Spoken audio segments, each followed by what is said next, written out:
everybody. No, your eyes don't deceive you. There is 2 videos in one day, or perhaps I should say there are 2 videos in one day. I want to continue on with this soil and nutrient stuff that we've been talking about, and the reason I need to do 2, so I actually filmed the one about CECs this morning. It was early, and I had a lot of work to do before I leave town. Tomorrow, the GIE officially kicks off. It's going to be very fun. A lot of people that you follow on other channels are going to be there. We're going to be having meetings and discussions, and there'll be some opportunity to see maybe all of us on camera at the same time. So that's going to be pretty cool.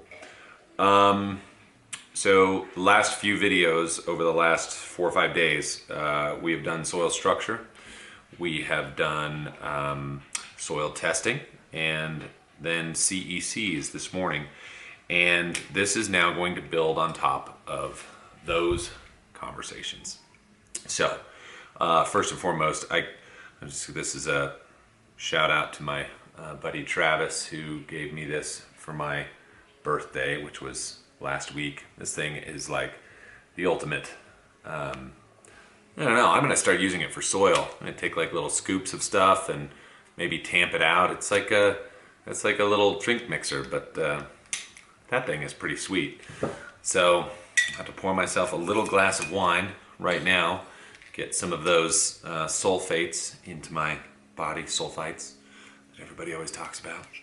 So here's the deal. Now, we talked about CEC and how it affects fertility and how it's the measurement of these cations, the positively charged ions that attach to soil surfaces, because soil surfaces are negatively charged. So it's an opposites attract kind of thing. Now, one thing that wanted me to continue this kind of quickly was with CECs, when you see base saturation levels, and again, why I think it's so important to talk about organic matter and find out exactly what's going on with that, is you can take the CEC level, multiply it times roughly 9 or 10 times, and that is about what your soil can handle as far as nitrogen load. So if you have a super low CEC like sand, that may have a 3.5 or whatever, multiply that times 10, 35 pounds of N is all that could potentially take in one dose. Now, you know, that's not too bad. You're looking at something that's going to be 3/4 of a pound. That's okay. But you still could run into some issues with that. And here's why. Depending on the way that your other nutrients are functioning, the other base saturation levels of calcium, magnesium, hydrogen, potassium, and the sodium level is going to dictate if you do get to use that. Now, the organic matter that I mentioned also earlier, every 1%, roughly 20 pounds of N. Think about this for a second.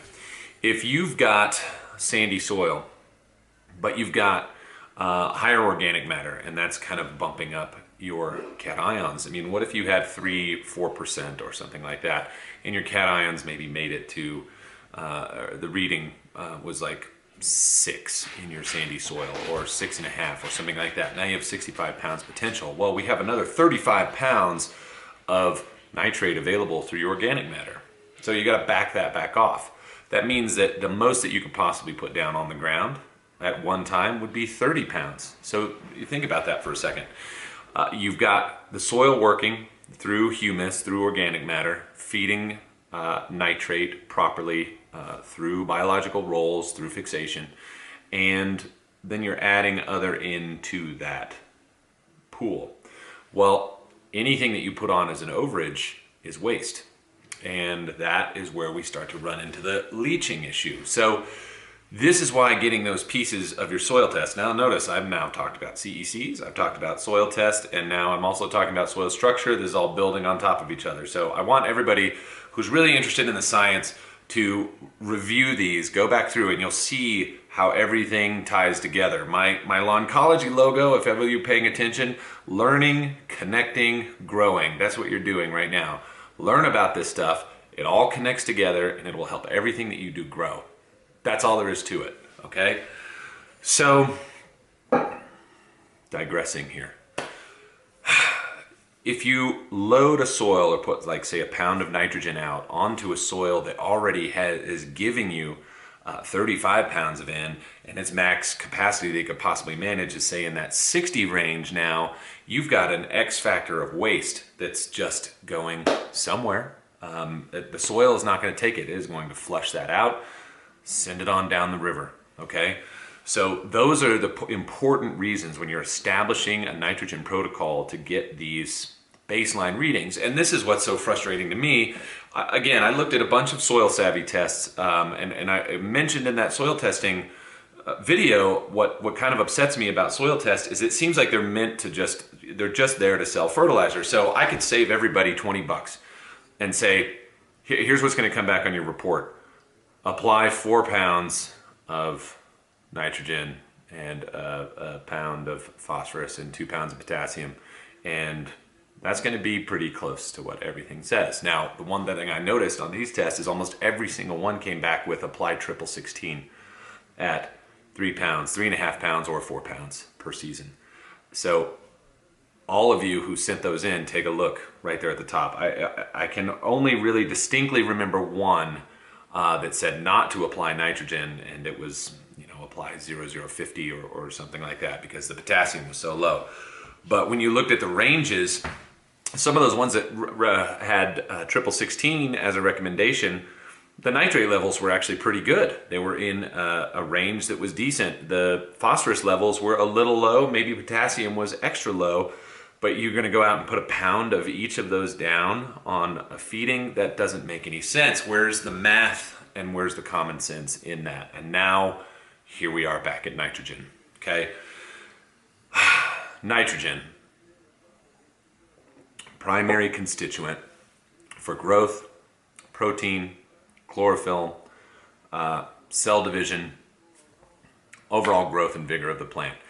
It's the first thing somebody's going to look to if they see a plant that doesn't seem to be growing fast. They're like, nitrogen, grow it out. That's the idea. Well, hopefully by now everybody's learned there are an awful lot more links in that chain. Things have to be held together. If you're missing a piece, everything kind of breaks, okay? So it's not always about nitrogen. It might be how your ground is utilizing nitrogen. So how did this all come to be? There is a tremendous book called The Alchemy of Air, and I recommend it to anybody who really wants to understand about nitrogen and the why, because you don't even think about it. You don't think about the production or the reason that this came around, but it's the story of Haber and Bosch and the invention of the Haber-Bosch machine that actually captured the first nitrogen to create fertilizer and then ultimately weapons of war. But back in the late 19th century, there was a major issue. Human population was starting that climb, and crops were not... The brains at the time figured there was no way that the crop production would ever feed the population. Okay, were they wrong? Probably not. The rise beyond that became some GMOs, and crops became, more productive, and so on and so forth. But at the end of the war, when there was all this nitrate around, ammonium nitrate was mainly what was being made. It was put onto the fields, and it really did boost yields, and people saw these massive flushes of growth. So it had to have been a good thing. So they started to establish this in crops that, we need to apply nitrogen in order to get more yield. Well, just think about this for a second and everything that I've shared in the past. The soil at that point was treated organically. And when I say that, there weren't a lot of there were practically zero chemical inputs, okay? Saltpeter was a main, that's a potassium nitrate.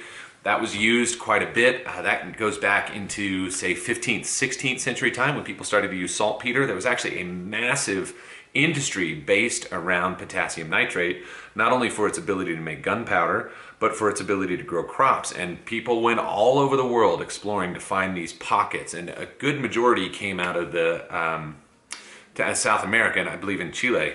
And that's where they continue to get potassium nitrate. There's these huge fields down there, but it was just being harvested. And, you know, everybody had realized the importance of nitrogen, and it had typically done for centuries long. Actually, there's agricultural quotes and about taking care of soil and feeding and turning crops, like written in Sanskrit, that are 1500 BC. You know, then you move into Cato the Elder, that was like 300 BC, 300 AD. I'm sorry, sometimes I get those mixed up. But they continue to talk about agriculture and how to tend for the land, and needing nitrogen and phosphorus and potassium and calcium, and how they could get all of those materials out onto the ground. So we had these very organic soils, very robust, because of practices, how material was being put down, how manure was being used, and carbon was being cycled, and that's just how it was. You couldn't overtax the land by forcing a lot of growth. It grew whatever grew naturally.